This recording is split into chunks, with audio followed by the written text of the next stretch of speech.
you guys? Are you hungry? Are you hungry? Do you want to know about Midnight Sun too? This is what happens when you're in quarantine so long.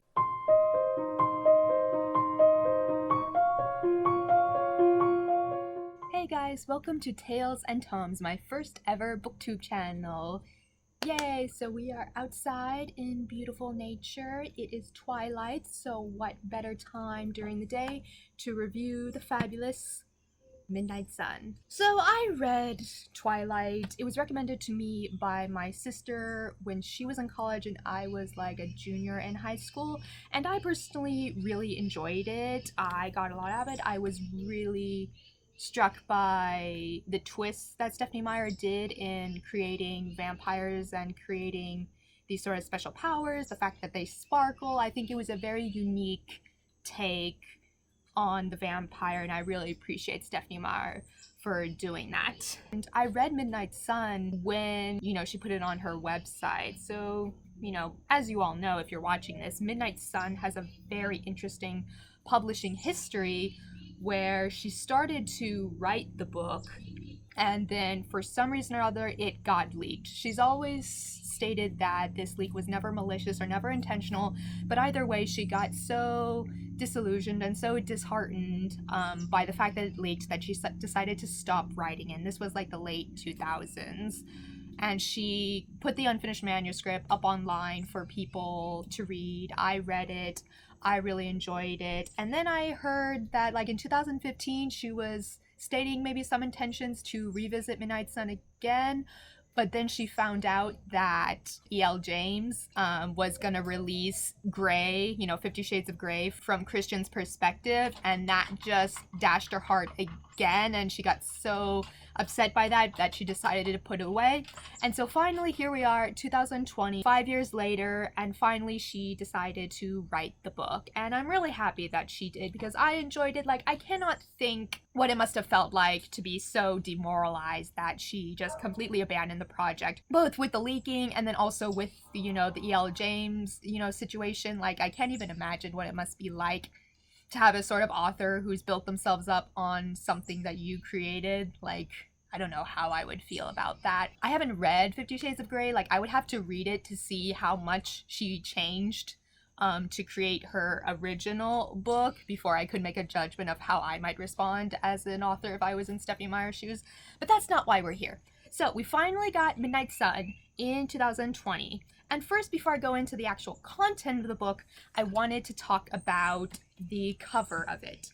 Basically, how do I describe this cover? I like the idea, I appreciate the idea. I am not the biggest fan of its execution. And what do I mean by that? So, for anyone who has a very basic knowledge of Greek mythology, the pomegranate is a symbol of the legend between Hades and Persephone, because Hades fell in love with Persephone, the daughter of Demeter, kidnaps her, keeps her to the underworld. Demeter, her mother, is really sad by this, and I don't know who mediates the situation, but somehow it's decided that this pomegranate is given to Persephone, and however many seeds she takes and eats, that's the number of months she'll be with Hades versus the how many number of months in the year that she will be with Demeter, her mother. And so because of this, she takes 6 pomegranate seeds and eats them. So that means she's 6 months in the underworld with Hades and 6 months with Demeter. And so that is the Greek legend for why we have the changing seasons, why we have the nice seasons of fertility in spring and summer and the colder seasons of autumn and winter.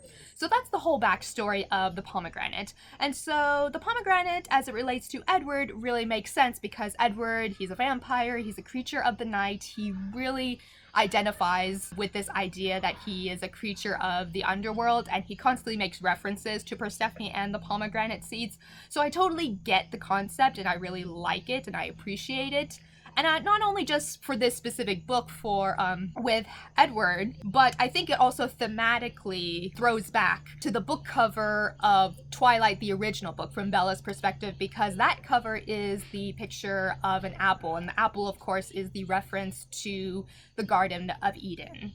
And, the whole temptation, the snake tempts Eve to take the apple from the tree of knowledge of good and evil, and that totally represents Bella's perspective of the relationship, that she's being tempted, like she's getting brand new knowledge of this new world of vampires and other types of mythical creatures. So I think it kind of fits into that way, because the pomegranate and the apple, I think, have a thematic correlation, because actually there is a lot of intercontextuality between the Bible and between Greek mythology. In fact, some scholars, argue that if we accept the premise that the Garden of Eden story actually literally happened, then most likely it would not have been an apple tree. More likely it would have been like a fig or some other type of fruit that was more accustomed to the region. And so many suggest that the apple actually in the Bible, with the tree of knowledge of good and evil, that actually comes from Greek mythology, specifically deriving from the golden apple of discord that the goddess Eris throws into the party at Olympus, and which Athena, Hera, and Aphrodite start fighting over it.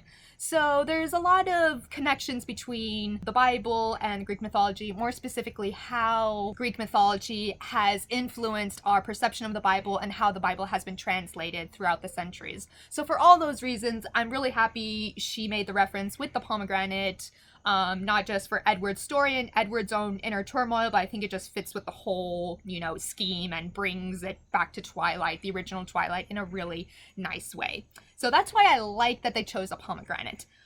But let's take a look at this pomegranate. This pomegranate does not look pretty. Like, this looks like a decomposing corpse. And if any of you guys have seen my website, like, I have a section on art photography, and I like to make filter art with the Prisma app. So from that hobby, I've had my fair share of still lifes, that I've taken with fruit bowls and other things. And so I've taken a fair share of photographs of pomegranates. And I know from personal experience that pomegranates don't need to look this ugly. They don't. Like, this looks like some mangled carcass that a cougar left to rot. I don't know if they were going for that, because maybe, like, going for the decomposing and sort of like a symbolic of Edward's self-loathing, or I don't know what they were going, maybe. But anyway, I just know from experience that you can get better pomegranate photos than this. That's my little spiel on the cover. So let's go to the actual story. So I originally wasn't intending to buy the book. I actually donated my Twilight books a long time ago, quite a few years ago, because I wasn't reading them. I didn't have any intentions of rereading them, and I thought, better than gathering dust on my shelves, they can go to maybe another teenage girl who can get much more out of them than I could.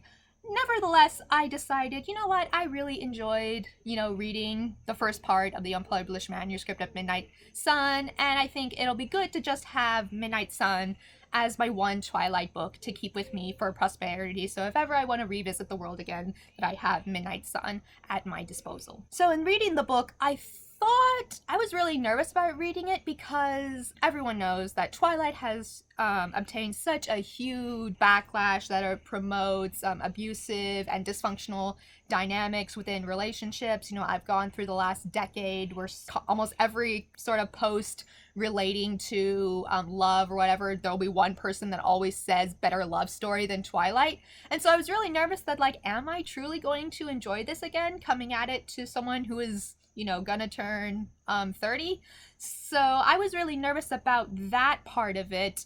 And overall, I still really liked it. Like, I'm not in any way trying to say that Midnight Sun does not have problematic elements. It does. The only thing I would say is, to those really passionate, angry critics of Twilight, I would like them maybe to consider that maybe they're not giving enough credit to the readers to see that the certain dynamics that occur between a teenage girl and a 109-year-old vampire that has superpowers and who has a, unsatiable, unnatural lust specifically for her blood. I think most people can understand that certain dynamics of that relationship cannot in any way be applied to real life relationships. I think a lot of readers are smarter than that and don't immediately take things at face value. And especially when, you know, all the romance and their infatuation, oh, you're my life, you know, people criticize that, saying that, you know, of course that's not healthy. And yeah, it's not healthy. It's not trying to say that's healthy, I don't think. I think it's, again, it's a fantasy, you know, the whole you are in my life and that sort of thing, you know. I don't think very few people want someone to be so obsessed with them to the point that they have no other life. You know, you need to have your own interests separate from your partner, but this just fantasy caters to, you know, the sentiment of, you know, women and men too, who in relationships feel marginalized. They feel like they're only a footnote in their partner's life, and so this caters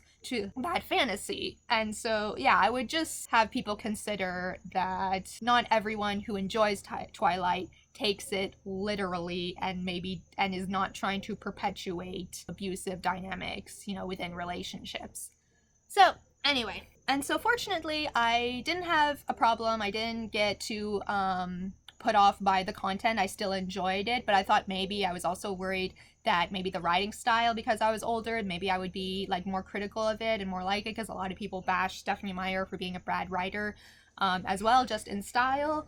But for me personally, either she was never really that bad in my opinion, or she just has gotten better as a writer over the years. That's possible too. But either way, neither the content nor the writing style was enough to put me off, and I was still able to enjoy the book. So I'm not going to go into a whole like summary of exactly what happens. You guys all know, if you're watching this video, you know exactly what happens. Bella moves to Forks because she wants to give her mother the freedom with her to travel around with her new husband. So she lives with her dad, and she meets Edward, and Edward at first is really shady, and she doesn't understand why he just seems to dislike her so much. But of course, things start getting weird, and the big reveal is when she's about to get crushed out of control car in the parking lot, and Edward saves her. He just, you know, sweeps past the parking lot and is able to create a dent in the car. And this causes, oh no, what is he? So it was very interesting to see that whole scene play out from Edward's perspective. And even though this isn't the reason why he saved Bella, he wanted to save her because he was developing feelings for her, but it is a valid point that he tries to make, you know, to his family, more specifically Rosalie, that if he had let the car crush her and she started bleeding, like, he would not have been able to resist, and the fact that she was saved under suspicious circumstances is the lesser of the two evils than her bleeding and him starting to feed and all the chaos that would have ensued from that. And then we have the Port Angeles scene, and again, this was an interesting scene to write. I did engage with it a little more critically, because certainly as I've gotten older and started reading more, you know, reading about criticisms of using rape or attempted rape as a plot device. And so when I was reading this section, I was able to pull up an article that was basically like 6 rape tropes in literature. Now I'm going to read them off right now. Yeah, so I found this article, you know, just at random. So according to it, there are 6 rape tropes in literature. Rape as a woman's dark backstory, rape as an act too far, rape as a threat in a gritty world, rape as a comparison between Mr. Wrong and Mr. Right, rape as relationship drama, and then rape as an explanation for an unusual bloodline. I think that applies more to, you know, fantasy novels. So of those 6, I think the Port Angeles scene falls between number 3 and number 4. Rape as a, you know, instance of, you know, what the crappy world that we live in, and then rape as the comparison between Mr. Wrong and Mr. Right. A lot of people really don't like when authors use rape as a crutch to forward the plot. The only thing I would say to that is, let me make this very clear.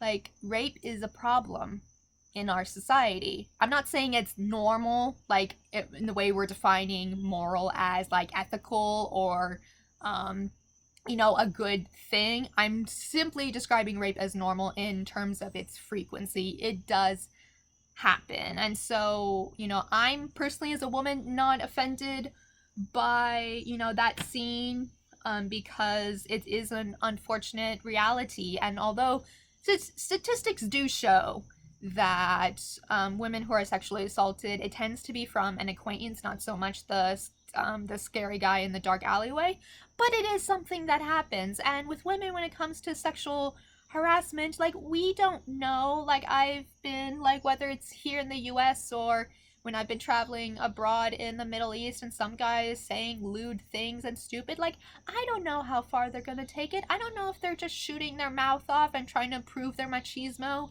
to their buddies, like, for a minute, or maybe they'll do something really serious. I don't know. And so I think trying to say that scenes like that anti-feminist, you know, I'm more of the opinion that it shows it's not condoning that sort of behavior, but it is acknowledging that that's kind of stuff does happen, unfortunately. And in that article that listed the 6 tropes, they made the argument that, you know, trying to show the not very nice world, you know, as, you know, accurate, they say that, oh, there's plenty of other things in literature and fiction that people don't care whether it's, you know, historically accurate or accurate to real life or not, so why are we specifically honing on this thing?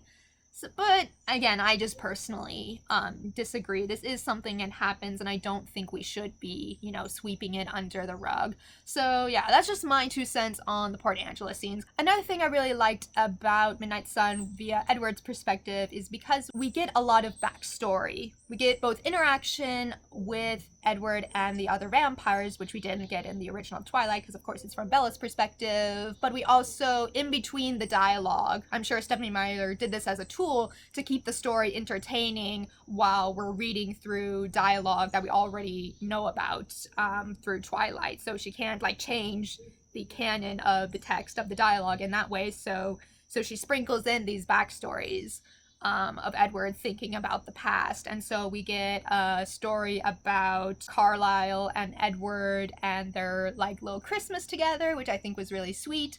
We got a backstory of Edward witnessing Rosalie bring Emmett to Carlisle when he's bleeding and has been mauled by a bear and is dying, and, you know, his transformation. So that was a really fun piece to, you know, look into. And then the most interesting flashback to me was one of the days when Edward, you know, went off by himself and decided to be like this vigilante vampire where he can read people's thoughts, and therefore he can feed on people who are just evil, so he doesn't feel as bad about what he is. And so he describes a situation where he is in Milwaukee. I don't know, I forget what decade it was, but he was in Milwaukee and he was keeping tabs on this guy who was, like, stalking this 5-year-old girl. And he could read his thoughts that the guy was really, really debating with himself that, should I molest this girl? I can't do it, I can't do it, I can't do it. And then saying yes, and then finally his mind saying yes he can, and he's finally gonna go through with it, and he finally has the rope, and he's finally, you know, gonna actually go through with the terrible deed, and that's when Edward finally stops him from climbing up the rope. And so Edward describes that as the only time he killed a quote-unquote innocent person. That scene really struck out to me because it really brings that deep philosophical, ethical question of innocent until proven guilty, but at the same time, if something happens, you know, then it's already too late. And so for anyone says that Midnight Sun is dumb, Twilight is fluffy, like, that scene alone, like, that was really deep and just really made me think about, like, what do I believe in terms of justice and punishment. And I tend to veer towards the school of thought where I would much prefer to a justice system where we can ensure that an innocent man can walk free rather than ensure that a bad person can be punished. And so, but if you take that approach, then people are still gonna get hurt because the bad guys are still out there.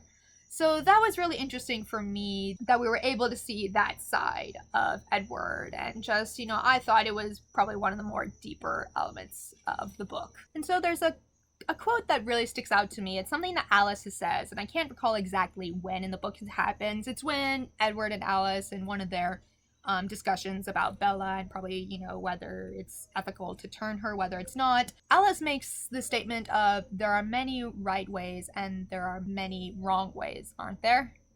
And that really struck out to me. At first, it seems really simple, and I don't know, maybe it's my foray into Insta poetry and starting to read deeper meanings in what outwardly may seem really simplistic. But I really liked that quote because I think it plays into the notion of, you know, you either see the world as black and white or you see the world relatively as many shades of gray. No pun intended. And so, you know, I think, you know, people who are the very black and white type, everything is right or wrong, they, you know, argue with relativists that, like, oh, if you take a relativist perspective, then you have no morality.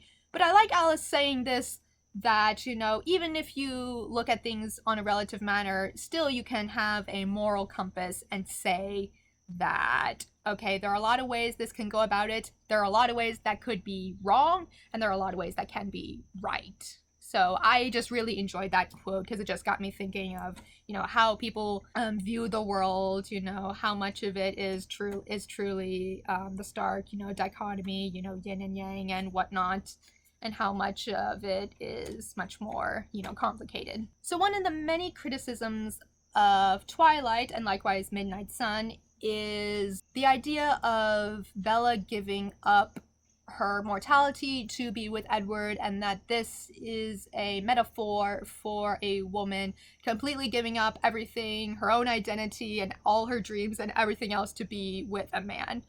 But I would make an argument that there's another approach you could take. There's another metaphor you can have for vampirism, and I chose to read this from a feminist perspective, that what if we have vampirism represent that sort of alternative lifestyle that is frowned upon for women, like not having children, not adhering to the typical stereotype of domesticity, and, you know, rejecting everything that society says she should want. And then there are people saying that no, like, you shouldn't do that, you'll regret it. It's like, you know, to me, I immediately thought of women who don't want to have children and being told by doctors that, you know, they won't do the procedure because it's like, oh, you'll change your mind.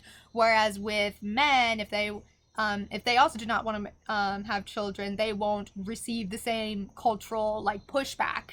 And so for me, the vampirism was a feminist metaphor, that Bella is telling people what she wants, and people are trying to say, oh, you don't know what you want. And, you know, a lot of people infantilize women when they want to have a different path than what is stereotypically prescribed to women by our society. So that was my personal interpretation. And again, I don't think most readers take it too literally that, you know, she's giving up everything. Like, even if Bella became a vampire, she could still do plenty of other things with her vampire life besides just be with Edward. And, like, and especially since the whole Cullens, you know, they're not nomadic, you know, they do like to grow roots, and so, like, she could pursue so many degrees, or like do this or do that. And so I think it's a really oversimplification of people trying to say that Bella is just completely giving up everything for Edward, because it's just a different lifestyle. And again, it made me think of when people want to do a different lifestyle than what is deemed, you know, socially acceptable for whatever period of the time, there's going to be pushback. Another scene to me that was really powerful was after Edward rescues Bella and they're in the hospital, and Edward sees the tape, like the recording that James the Tracker made, that he was hoping that would show, you know, his, you know, devouring of Bella. And so after watching that and feeling so guilty and feeling so responsible for everything that happens, Edward takes the little, like, water bottle cap that he's been carrying as, like, his little memento of Bella, and he just vaporizes it. He crushes it. And my little poor heart was so sad and just broke when I read that. It kind of reminded me of Sayuri in Memoirs of a Geisha, where, you know, Sayuri you know, lets go of the handkerchief with the cherubim's monogram, her little memento of this man she's loved since she was a child, because she's, like, completely giving up the pursuit of him, and it's really sad. So it kind of made me think of that, and yeah, what did not feel good. Oh, great. The neighborhood raccoons have decided to drop by. Want to take a peek? Do you see them? Yep. That's them. And this is what happens when you're in quarantine too long. You make friends with nature. How are you guys? Are you hungry? Are you hungry? Do you want to know about Midnight Sun too? They need some grapes. Okay, raccoons are eating, so we can continue. So yeah, overall, I really enjoyed this book. I'm really happy that I invested in it and that I bought it so that I have it for future prosperity and I can refer to it whenever I want, because quite frankly, Edward's perspective is much more interesting than Bella's, because, you know, for Bella, it's kind of the mystery, like, what is he? But in a way, I'm not sure too much from the marketing of when Twilight first came out. I didn't read it until later, and my sister already told me that he was a vampire. So with Twilight, it was more mystery-esque, but I already knew the mystery. But with Edward, it's much more interesting, again, much more, you know, internal dialogue, you know, inner turmoil, and just, you know, viewing himself in such a way that he can't have a normal, you know, love story because of, you know, the typical star-crossed lovers, you know, and he just doesn't want to affect and impact Bella with his vampirism and all that entails. In many ways, it reminded me of a certain character in Harry Potter, and if you don't want to hear spoilers for Harry Potter, you know, you should skip over. But this made me think of Remus Lupin, because Remus Lupin does the exact thing with Nymphadora Tonks. Lupin, as a werewolf, is so scared of dragging Nymphadora Tonks down, and even though it's not a question of losing her soul or losing her mortality, it's the social stigma he doesn't want to give her, and then just also terrified that he would turn her into a werewolf himself and cause her to suffer the same, you know, be a social pariah the way he has been all of his life. So it's kind of interesting to me that we think of Edward as so whiny and whatever, but we think of Remus, a lot of people think of him as so, like, tragic but still a likable character, and he still is. I'm just saying, like, why do we allow Lupin to get away with the whiny crap and we don't let Edward? I think that shows a little bit of our prejudice of thinking that all teenagers are whiny. And I think through the Twilight series and doing research about the backlash of the Twilight series, it's really brought to light and made it clear to me that we really are very harsh with teenagers, condemning what they like, especially teenage girls, because Lindsay Ellis did this whole, like, apology video to Stephenie Meyer about how, not praising her as this, like, unappreciated literary genius by any means, but just saying that it wasn't fair the way people attacked her when Stephenie Meyer, all she did is contribute to a romance genre that, in terms of problematic elements, is not any worse than some of the other stuff out there. You know, Twilight, just because it got so popular and because it got so big, that is what caused people to attack it, in the same way that religious fanatics will attack Harry Potter because it got so popular, rather than, like, go after other fantasy stories, because the logic that they would apply to Harry Potter should apply to others, but they don't. But because things like Harry Potter and Twilight became such staples in mainstream culture and in pop culture, people feel like they have to have a position on it. So thank you so much, everyone, for bearing with me for my first booktube video. Let me know in the comments what you thought of Midnight Sun. Don't forget to hit the subscribe button. And if you're interested in any of my other works, you can check out my website at paganpoetess.com, where I've got my art photography, my poetry, and my podcasts. More specifically, my Gothic Literature podcast and Jane Austen and my poetry podcast. So keep an eye out for those. Take care, everyone. Bye.